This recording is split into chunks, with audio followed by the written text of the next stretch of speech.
Kailangan nyo ba ng kotse na pang negosyo? Well, look no further dahil meron kami isang napaka-affordable na 2024 Suzuki Carry.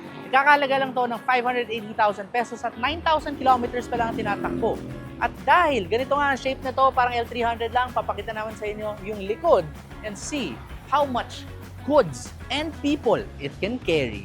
At ito na nga, kaya nga siya tinatawag na Suzuki Carry dahil ang dami mo talagang pwede i-carry dito.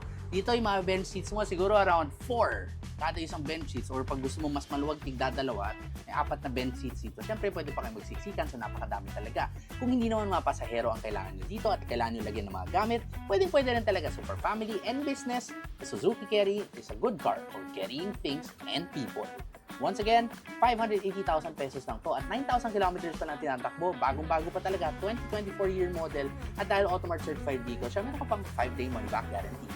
Lagi natatandaan kung hanap nyo ay mga used cars na bagong-bago, fresh na fresh, at amoy bago din pa, Automart certified na yan.